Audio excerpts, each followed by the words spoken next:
Olá pessoal, como é que vocês estão? Tudo bem? Tudo tranquilo? Tudo sob controle? Sejam bem-vindos a mais um encontro. E para darmos início com a nossa devocional, nós vamos estar lendo Lucas, capítulo 15, dos versículos de 1 a 10.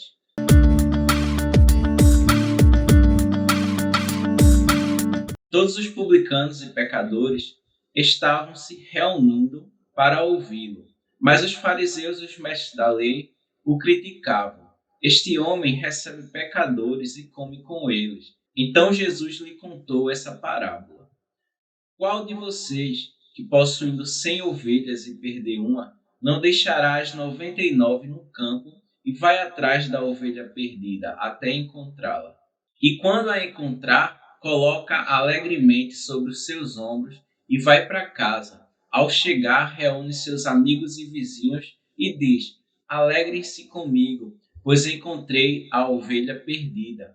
E lhes digo que da mesma forma haverá mais alegria no céu por um pecador que se arrepende do que por 99 justos que não precisam arrepender-se. Ou qual é a mulher que, possuindo 10 dracmas e perdendo uma delas, não acenderá uma candeia, varrerá a casa e procurará atentamente até encontrá-la? Eu lhes digo que, da mesma forma, há alegria na presença dos anjos e de Deus por um pecador que se arrepende. Jesus ele vai contar essas duas parábolas, a parábola da ovelha perdida e a parábola da moeda perdida, porque os fariseus estavam lhe fazendo críticas, porque Jesus andava com os pecadores. Os fariseus eram homens muito conhecedores da lei, que conheciam bastante a lei de Deus, que na frente das pessoas eles faziam de tudo para se parecer sábio, para se parecer melhor que as outras pessoas, mas quando ninguém estava olhando, quando ninguém estava por perto, eles não cumpriam a lei. Os fariseus, apesar de conhecer muito a lei, eles apenas viviam de aparência. E Jesus ele conta essas duas parábolas para confrontar os fariseus e para mostrar o real motivo dele ter vindo à terra. Ele vai dizer que veio ao mundo para resgatar os perdidos, que há mais alegria no céu por um pecador que se arrepende do que por 99 justos que não precisam de arrependimento. Ele também vai dizer que uma mulher que possuísse 10 dracmas e perdesse uma, iria procurar essa moeda até achar e ficaria muito alegre, muito feliz quando a encontrasse. Uma dracma era uma moeda de prata que equivalia a um dia de trabalho. Então imagine, se você tivesse R$ 1.000 e perdesse 100, você não iria procurar esses R$ 100 até encontrar? E quando encontrasse seu dinheiro, você não ficaria feliz? E foi justamente por isso que Deus veio à Terra, para nos encontrar, para resgatar a nós pecadores. Então, os fariseus estavam criticando Jesus por andar com os pecadores, mas Jesus ele veio justamente para salvar os pecadores, para nos salvar dos nossos pecados. E quem se acha bom demais, quem acha que não precisa de Deus, que não precisa de Jesus, que não tem pecado, está agindo semelhantemente aos fariseus, está se achando bom demais, está se achando sábio demais. Mas saiba que todos nós cometemos erros, todos nós temos defeitos, todos nós temos pecado, e Jesus veio ao mundo para nos libertar dos nossos pecados. Ele veio ao mundo para te salvar, ele veio ao mundo para te perdoar. E para isso, basta que você reconheça que é pecador e que precisa de Deus e se arrepender verdadeiramente. E Cristo Jesus ele vai perdoar os seus pecados, seja ele qual for. Vamos fazer uma oração nesse momento? Oremos. Senhor nosso Deus, nosso Pai que está no céu, obrigado, Senhor, porque Tu vieste ao mundo para nos salvar, embora nós sendo pecadores, embora nós não merecemos estar ao Teu lado. Mas o Senhor veio para nos resgatar, para nos buscar, para buscar a nós que estávamos perdidos e nos resgatar, nos livrar do pecado e nos levar para o Teu reino da maravilhosa luz. Obrigado por tudo, Senhor. Nos ajuda a reconhecer que precisamos de Ti em nossas vidas. Obrigado por tudo. Em nome de Jesus. Amém.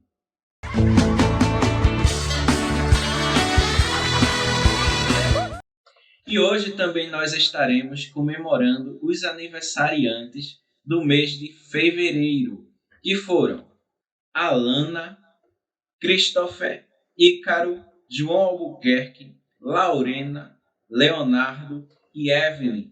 Parabéns, que Deus continue abençoando vocês, que vocês continuem crescendo em estatura e também em conhecimento.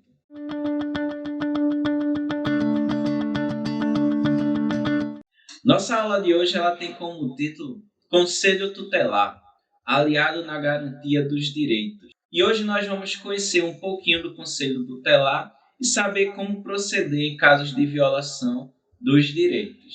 Antes de iniciarmos a nossa aula, assistam essa pequena dinâmica, onde as pessoas elas vão formar um círculo e o objetivo é impedir que quem esteja do lado de fora desse círculo possa entrar.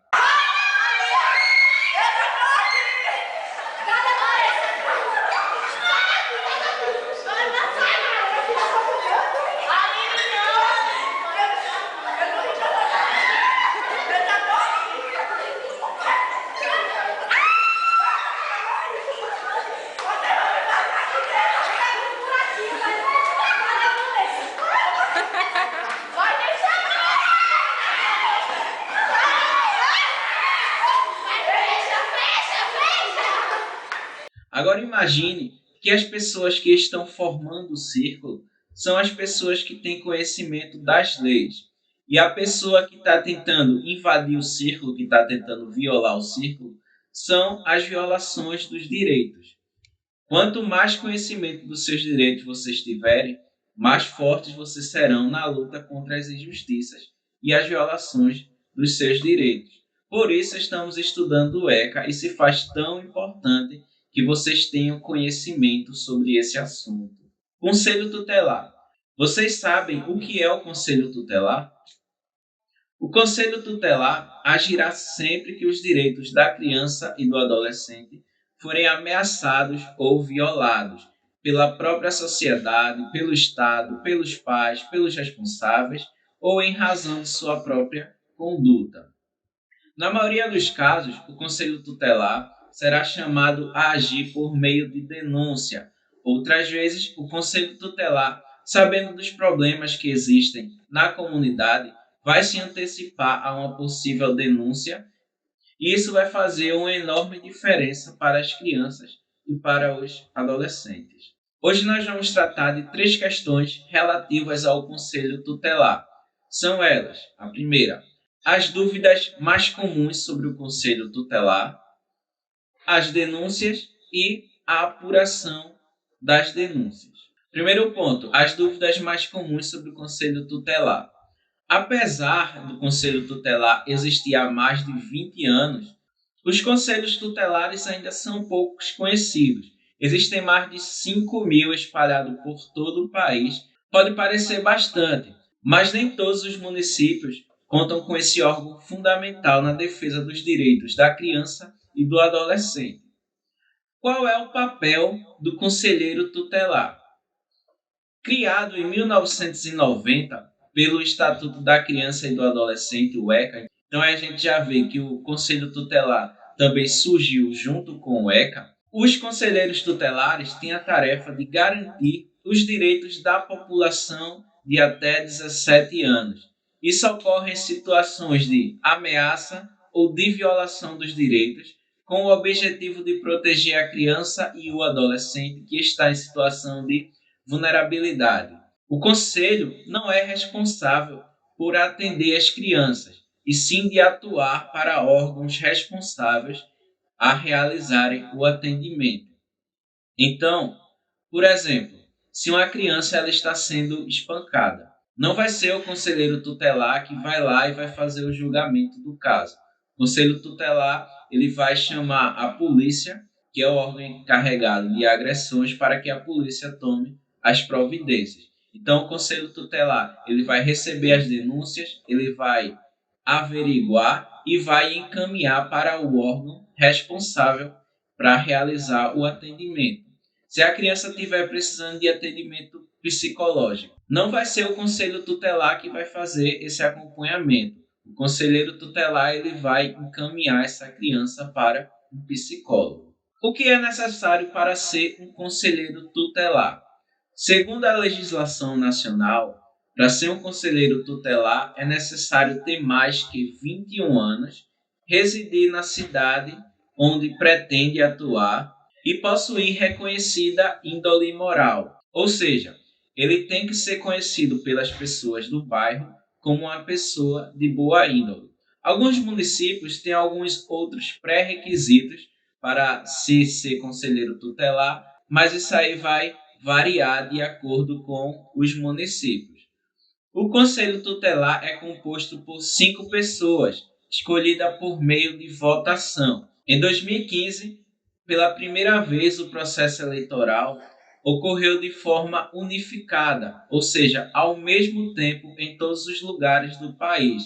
E o processo ocorre no mês de outubro. Então, acho que vocês já devem ter acompanhado aqui no nosso bairro o processo de votação para os conselheiros tutelares.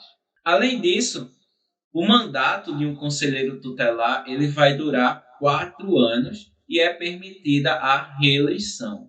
A qual órgão o conselho tutelar responde? O conselho tutelar é vinculado ao poder municipal do município, mas se caracteriza como uma instituição independente.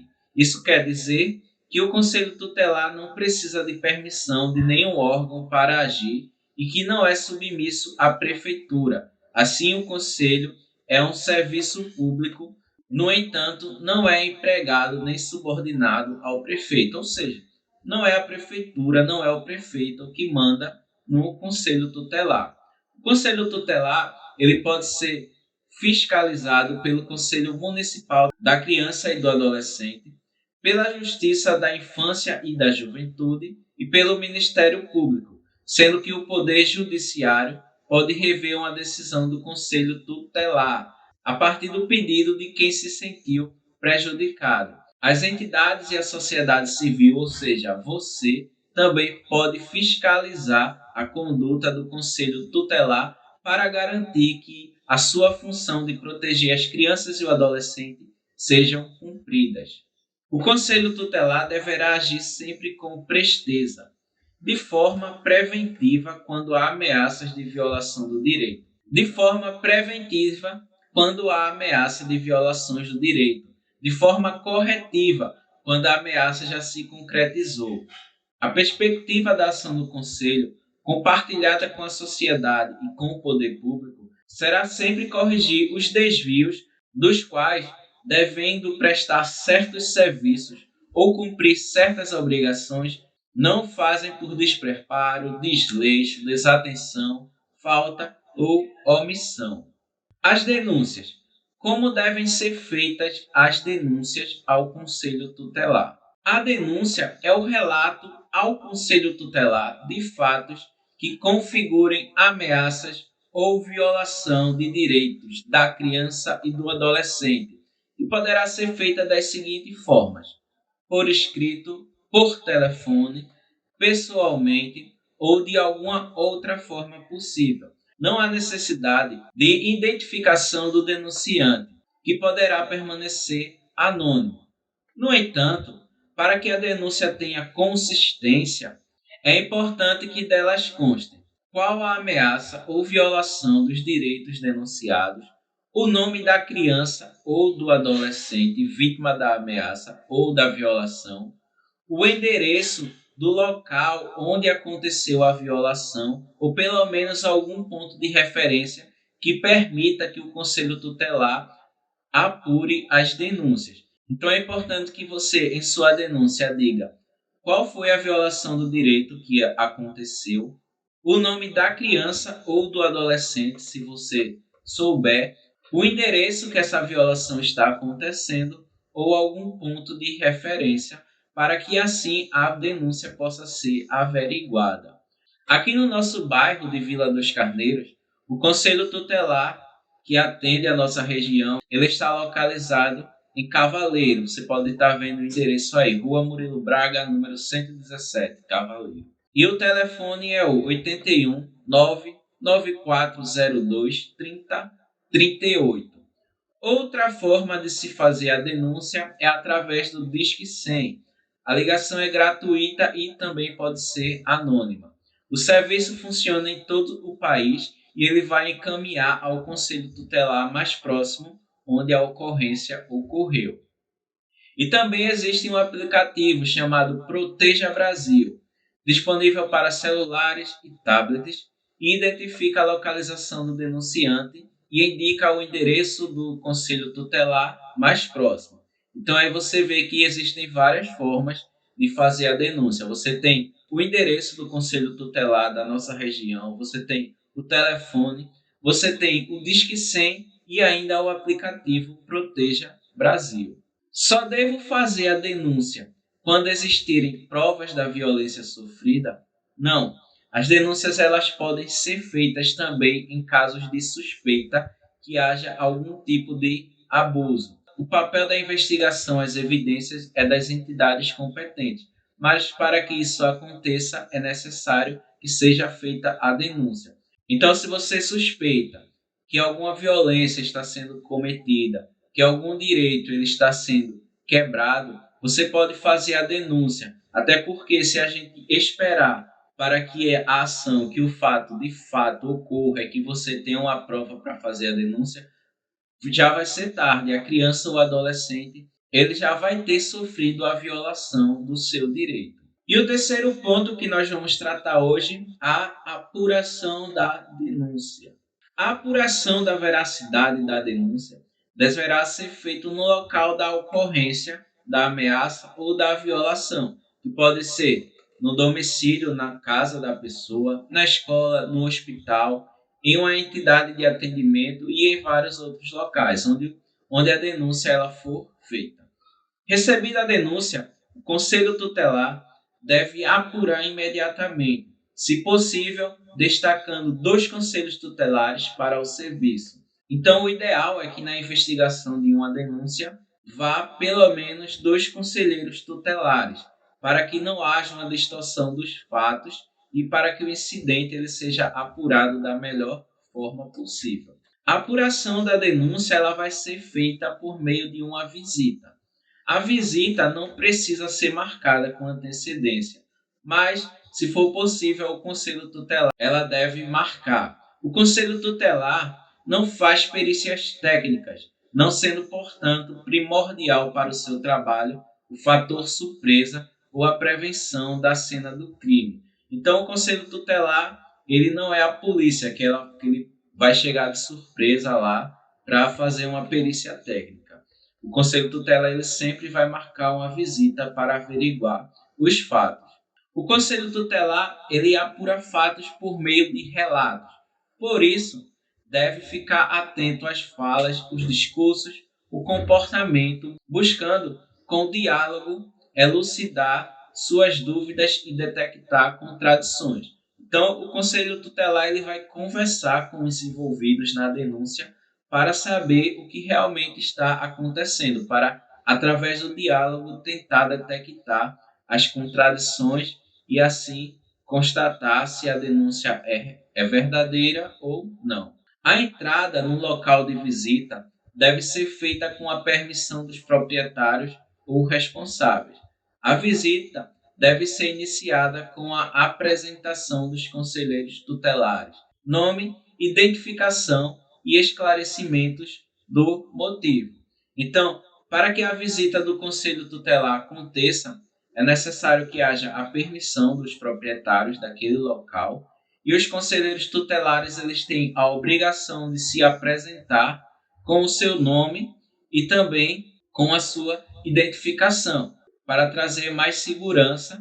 Se necessário, em casos mais complexos, o conselho tutelar ele pode fazer a visita acompanhado de um psicólogo, de um médico, de um assistente social e outros profissionais que vão ajudar na detecção de uma possível violação dos direitos. A visita deve ser feita com respeito, indispensável quem está entrando em um domicílio particular, em uma repartição pública, em uma entidade particular. O Conselho Tutelar é um agente de zelo municipal e não de arrogância. Então, o conselheiro tutelar também tem a obrigação de tratar as pessoas com respeito. E também você deve tratar os conselheiros tutelares com o mesmo respeito. Entretanto, todos os cuidados assinalados acima não podem descaracterizar a autoridade do Conselho Tutelar no cumprimento de suas atribuições legais. Então o órgão do Conselho Tutelar é um órgão que tem autoridade. Se necessário, o Conselho Tutelar deverá usar de firmeza para realizar uma visita e apurar denúncias. Em casos extremos, o Conselho Tutelar ele pode solicitar a força policial, ele pode chamar a polícia para garantir a sua integridade física ou das outras pessoas que estão sofrendo a ameaça. E sendo constatado a veracidade das denúncias, após a visita e o atendimento do Conselho Tutelar, o Conselho Tutelar ele vai encaminhar essas denúncias aos órgãos competentes para que a situação seja resolvida. A reflexão final que eu gostaria que vocês fizessem é sobre ser um proclamador da defesa dos direitos da criança e do adolescente, pois, se vocês estiverem juntos por esse propósito, podem compartilhar o conhecimento entre a sua família, a sua comunidade, entre os seus amigos, na sua escola, e transmitir o conhecimento é poder para impedir que muitos males se aproximem. Assim, estando juntos, vocês podem identificar uma situação de violação aos direitos, uma situação de maltrato, e assim vocês podem estar acolhendo a vítima, dando apoio, dando suporte e assim assegurando que os seus direitos sejam garantidos. Certo? Então, essa foi a nossa aula de hoje. Agora que você já assistiu a aula, vá lá no nosso grupo, confirme sua presença para que assim a sua frequência ela seja colocada. Ok? Fiquem com Deus e até a próxima aula.